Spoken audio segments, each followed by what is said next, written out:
Hello class, very sweet good morning. आज हमारा 9th lecture start हो रहा है एंशिएंट इंडियन हिस्ट्री का। थोड़ा गला खराब है थ्रोट इन्फेक्शन के चक्कर में, और इसलिए आवाज़ आपको थोड़ी हैवी दिखेगी, बट आप परेशान मत होइएगा। Lecture will continue.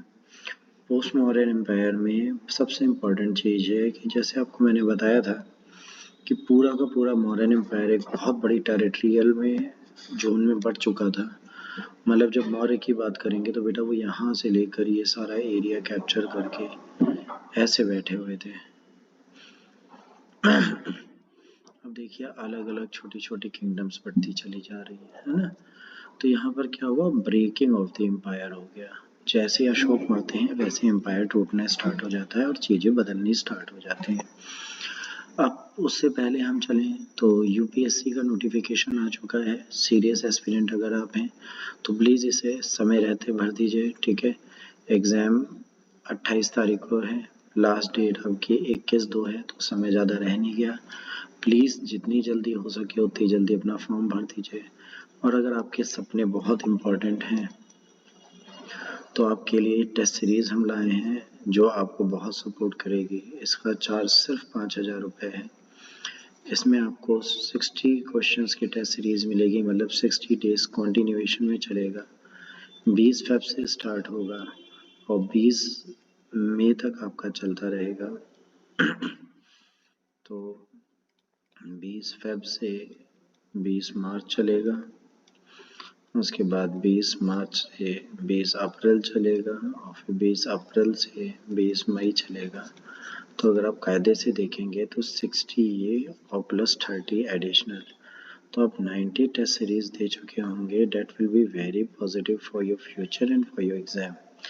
हम 60 का कमिटमेंट कर रहे हैं यहाँ पर, रीज़न भी ये कि कभी Sundays and Holi and other festivals के चक्कर में बच्चे नहीं आएंगे, तो हम वो 10 से 15 टेस्ट सीरीज माइनस करके चलते हैं और कभी कभार 30। और yes, you can become IAS। एक दिन IAS जरूर बनेंगे और वो दिन 2023 का ही साल हो। 2024 में आप अपने सपने पूरे कर चुके हों, ऐसी उम्मीद के साथ ही ऑफर लाया गया है। आप इस दिए गए नंबर पर व्हाट्सएप या कॉल कर सकते हैं और टीम से बात कर सकते हैं। इसके बाद बेटा उड़ान स्कीम आती है, जो हर घर लड़की अफसर योजना और उड़ान स्कीम है। हमारा अगर आप पूरा कोर्स लेना चाहते हैं तो 1,10,000 की जगह आज आपको 27,100 रुपये में मिलेगा और लड़कियों को भी 27,100 रुपये में मिलेगा। इसमें GS प्री कम्स मेंस का पूरा course, essay writing, test series, mock interview, online live zone classes, offline classes, सब कुछ एडिशनल एडेड है। तो आपके लिए बहुत पॉजिटिव है। आइए अपने कोर्स पे वापस चलते हैं। जैसे ही मॉडर्न पीरियड स्टार्ट होता है, बहुत सारी लोकल पावर्स होती हैं जो अपने आप बुकिंग बनाने के पीछे लग जाती हैं। सातवाहनाज आएंगे, बैक्टीरियन आएंगे, सुंग आएंगे, सेंट्रल एशिया के कॉन्टेक्ट्स बढ़ेंगे, कुशानाज आएंगे, संगम एज इसी टाइम पर है, आर्ट एंड आर्किटेक्चर। इन सब का डेवलपमेंट कंटिन्यूएशन में चलता रहेगा, इसमें से कुछ बदलेगा नहीं। बदलेगा क्या, एक इतना बड़ा क्षेत्र जो है वो इन छोटे छोटे फ्रेगमेंटेशन में बढ़ जाएगा। मतलब हर जगह का राजा अलग होगा, हर जगह के रूल्स अलग होंगे और हर जगह के रेगुलेशंस अलग होंगे। तो रूल्स एंड रेगुलेशंस बदल जाएंगे because ruler and ruler are changing and region and regional varieties will be changing. तो पोस्ट मॉडर्न पीरियड में सबसे पहले आए पुष्यमित्र सुंग की डायनेस्टी। मौर्य एम्पायर जैसे अशोक मरते हैं वैसे नॉर्थ और साउथ में बढ़ जाता है। नॉर्थ कम्प्लीटली बैक्टीरियन इंट्रूजन में आ जाता है, साउथ जो है वो कलिंगा ब्रदर्स फ्रीडम ले लेते हैं, ठीक है। और सातवाहनाज एडमिनिस्ट्रेशन करने लगते हैं अपनी ऑटोनॉमी में। End of the Mauryan period में है ना, पुष्यमित्र सुंग हैं जो सबसे बड़ा इंपॉर्टेंट रोल प्ले करते हैं। ये एक ब्राह्मण थे और ये बुद्धिस्टों के खिलाफ थे, तो कहा जाता है एक ब्राह्मणवादी विचारधारा थी। तो आइए पुष्यमित्र सुंग के बारे में पढ़ते हैं। देखिए ये कहीं का नोट नहीं है, ये NCERT की कॉपी है, but that is not copied by that, ये बायजूस से कॉपी किया गया है। तो आपको ये, मैं झूठ नहीं बोल रहा कि मैं आपको ये अपने नोट्स दे रहा हूँ, ये जेन्युइनली बायजूस का है। तो आप बायजूस पे भी इसको देख सकते हैं, बट इसको समझना ज़रूरी है। तो ये स्क्रीनशॉट वहीं का है। देखिए पुष्यमित्र शुंग क्या थे। अशोक के टाइम पे बेटा आर्मी चीफ थे, राइट। अशोका के टाइम पे जब वो बेटा आर्मी चीफ थे तो एक समय ऐसा आया जब उन्होंने लास्ट अशोकन किंग बृहद्रथ को मार दिया। ये प्री में कई बार पूछा जा चुका है और इनको मार दिया। कहा जाता है कि मिलिट्री परेड चल रही थी, वहां पर बृहद्रथ को मार के खुद को राजा बना दिया। 185 और 186 एनसीईआरटी जाएंगे तो 186 आपको डेट मिलेगी।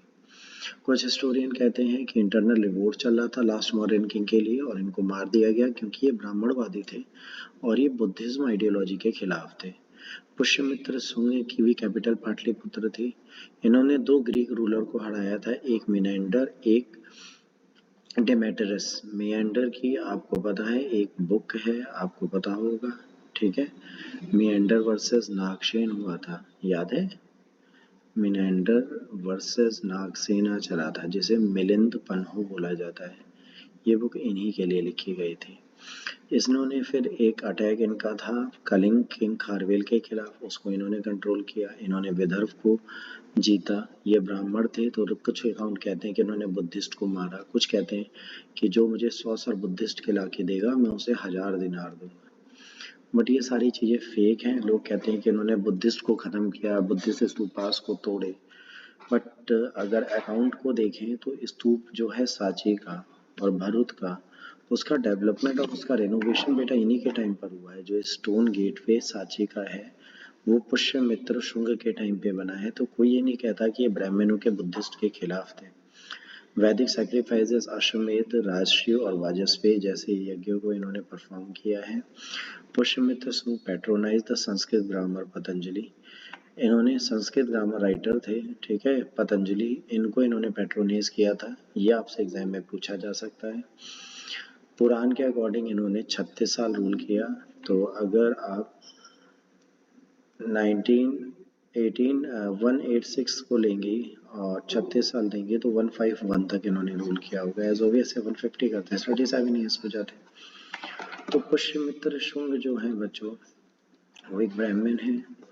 इन्होंने बृहद्रथ को मारा तो पीएस ने बीबी कर दिया, मतलब ब्राह्मण होके एक ब्राह्मण बृहद्रथ को मारा और मारने का कारण था Buddhist overwhelming of the Mauryan empire.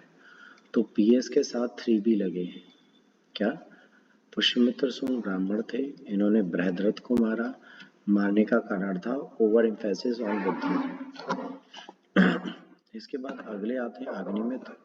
Agnimitra गद्दी पे बैठते हैं। ये ज्यादा साल शासन नहीं करते, छोटा शासन है, पर विदर्भ इनके टाइम पर, ठीक है, चला जाता है इनके हाथों से। कालिदास का एक प्ले है मालविका अग्निमित्रम, उसमें ये उनके हीरो हैं। इनके सन वसुमित्र थे जिन्होंने इन्हें सक्सीड किया। वसुमित्र के बारे में कुछ हमें पता नहीं है, कई जगह इनके डिफरेंट नेम्स मिलते हैं कई अकाउंट में, ठीक है ना। पुलतिका, वज्रमित्र, घोषा, है ना, अंधरखा, कुछ भी मिलता है। पर लास्ट किंग जो था इसका वो देवभूति था, है ना। और इसके बाद आए भागभद्र। देवभूति को भी किल किया था इन्हीं के मिनिस्टर ने, वसुदेव कन्व ने, और इन्होंने कन्वा डायनेस्टी एस्टेब्लिश कर दी थी 73 से लेकर 28 BC में। अब समझ लीजिए 28 साल बाद क्रिश्चियन एरा स्टार्ट हो जाएगी, मतलब एडी स्टार्ट हो जाएगी। अब सुंगा रूल क्या था? सुंगा रूल में हिंदुइज्म दोबारा रिवेल हुआ, कास्ट सिस्टम जो था वो रिवाइव हुआ, ब्राह्मणिज्म आगे बढ़ा, मतलब ब्राह्मणवाद फिर से आया, वैष्णव शैविज्म फिर से आए। और इम्पोर्टेंट क्या हुआ, इनके रेन में वेरियस मिक्स कास्ट आ गए इंडियन सोसाइटी में, जैसे कायस्थ हैं, शर्मा, गुप्ता, ये सारी चीज़ें बहुत सारी बढ़ गई, श्रीवास्तव, ठीक है, और मारवाड़ी, अग्रवाल, ये सब चीज़ें यहीं पर आ गई। संस्कृत ने फिर से इम्पोर्टेंस गेन कर ली इनके टाइम पे। बुद्धिस्ट वर्क पहली बार संस्कृत में कंपोज होने लगा। शुंगों ने आर्ट एंड आर्किटेक्चर को पेट्रोनाइज किया, है ना। दे यहाँ पर ह्यूमन फिगर्स और सिंबल्स को ज़्यादा यूज़ किया गया। तो जो भी आप जगह देखेंगे वहाँ पे ह्यूमन फिगर्स आपको बहुत अच्छे से दिखाई देंगे। शुंगास का ओपिनियन था मौर्यन एम्पायर्स को ख़त्म करने के बाद जब ये बैठे, तो इनके बैठने का कारण आपको बता ही चुका, लोकल पावर थी, सबसे इम्पोर्टेंट चीज़ थी। लोकल पावर बढ़ी, शुंगा डायनेस्टी आई, फिर सेंट्रल एशियन कॉन्टेक्ट्स थे, सातवाहनास थे, बैक्टीरियन इन्वेजन हुआ, कुशानास डायनेस्टीज उसके बाद आई, फिर संगम एज आई। सैविज्म, वैष्णविज्म, जैनिज्म, हीनयान, महायान, बुद्धिज्म, ये सब यहाँ पर डेवलप हो रहा है। आर्ट एंड आर्किटेक्चर का डेवलपमेंट हो रहा है। आपको बताइए ह्यूमन फिगर्स पे ज़्यादा ध्यान दिया। अगर आप पिछला देखें तो देखिए यूज ऑफ अगर आप यहाँ पे ध्यान दें तो ये देखिए, the uses of human figures, है ना, and the symbols in the art. ये जो in the symbols in the art जो है, ये जो लिखा हुआ है बेटा, ये चीज़ आपको मैंने यहाँ पर बताई है।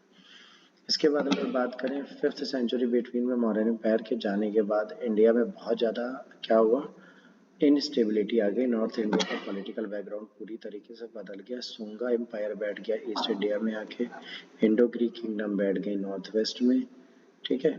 अगर आप नॉर्थ वेस्ट की बात करेंगे तो वहाँ पे बेटा इंडो ग्रीक बैठ जाएंगे, यहाँ पे ये बैठ गए ईस्ट इंडिया में, नॉर्थ वेस्ट में इंडो ग्रीक्स आके बैठ जाएंगे। इंडो ग्रीक्स ग्रीक कल्चर को लाएंगे, मिनेंडर आएंगे, मिलिंद पन्नू यहीं पर है, इनको मिलिंद बोला जाता है पाली में, इसीलिए बुक का नाम मिलिंद पन्नू रखा गया। इसके बाद शाकाज वेस्ट इंडिया में आ जाएंगे, ठीक है। तो इस तरीके से डायनेस्टीज बढ़ती चली जाएगी। और अब आप देखिए, जैसे अफगानिस्तान, पंजाब, मथुरा में कुशानाज रूल कर रहे थे, महाराष्ट्र, सौराष्ट्र और सेंट्रल एशिया में वेस्टर्न छात्रपत्र 27 इंडिपेंडेंट रूलिंग कर रहे थे। अब कनिष्क सबसे इम्पोर्टेंट और सेलिब्रेटेड रूलर हैं एम्पायर के, ठीक है। ये north west to Banaras in the east तक शासन कर रहे थे, कश्मीर से नॉर्थ तक इनका शासन था, मालवा इन साउथ में इनका शासन था। इनकी कैपिटल थी पुरुषपुर, मॉडर्न पेशावर। कुशाना एम्पायर का ओरिजिन कैसे हुआ? कुशाना की 5 ब्रांचेस थी, यूजी ट्राइब था, उसमें थे चाइनीज फ्रंटियर थे, ये आए, ठीक है।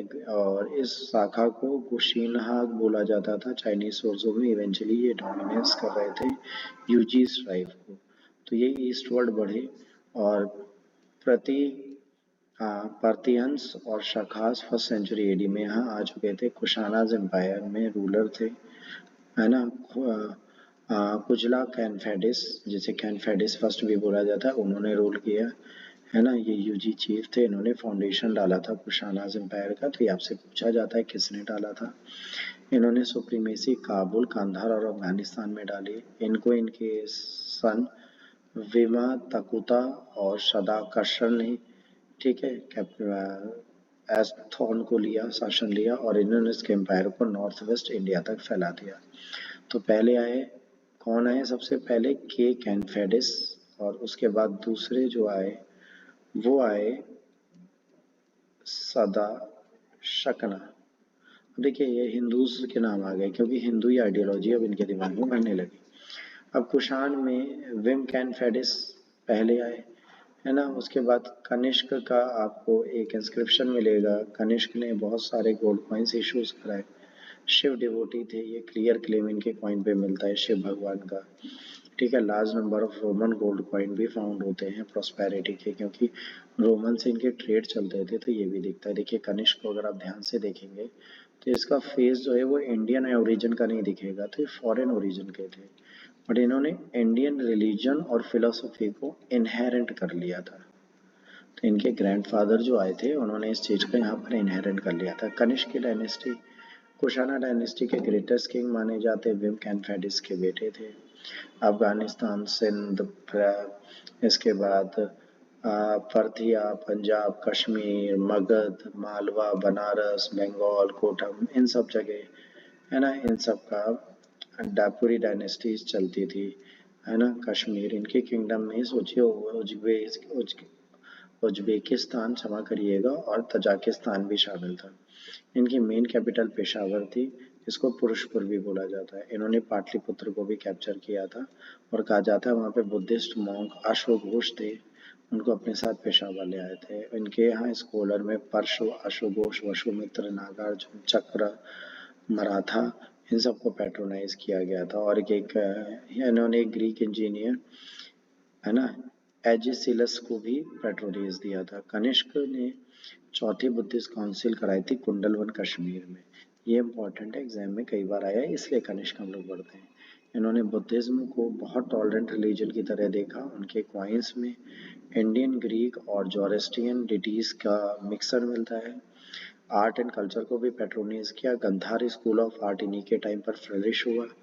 इन्होंने महायान फॉर्म ऑफ बुद्धिज्म को पैट्रोनेज दिया, ये बहुत इंपॉर्टेंट है, और यही बाद में चाइना में फैला।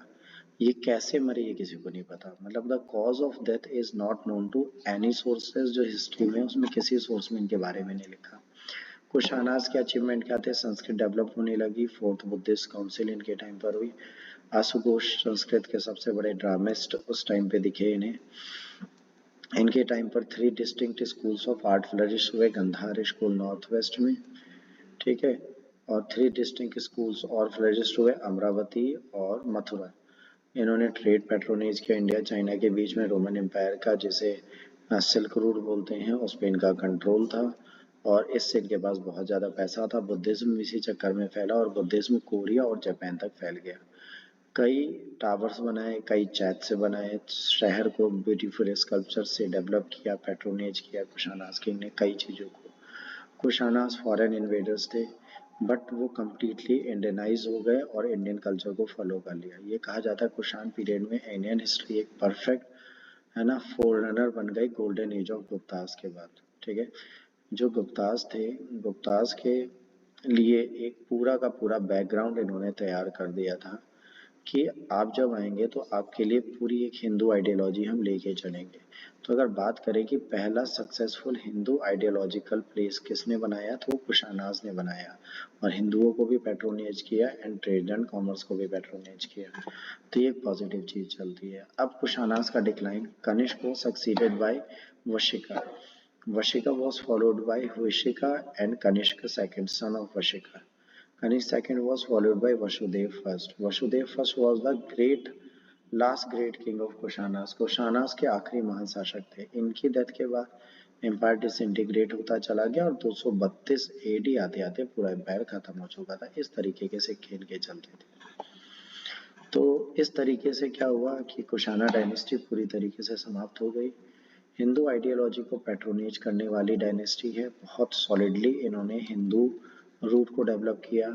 China, Afghanistan, Tajikistan, Uzbekistan, Pakistan और till Banaras in UP east, south, west, north हर जगह ये फैले थे। कुशान एक बहुत बड़ी डायनेस्टी टेरिटरी लेके चल रही थी और जहाँ थी वहाँ हिंदूवादी आइडियोलॉजी थे। तो हिंदूज के फर्स्ट गुड पैट्रोनेज ये थे, इंक्लूडिंग बुद्धिस्ट आइडियोलॉजी। और हमने पढ़ा पुष्यमित्र शुंग को लोग ब्राह्मणवादी मानते हैं और बुद्धिस्ट के खिलाफ मानते हैं, पर कभी उन्होंने बुद्ध के खिलाफ कोई भी शब्द नहीं बोला, उन्होंने हमेशा उनका साथ दिया।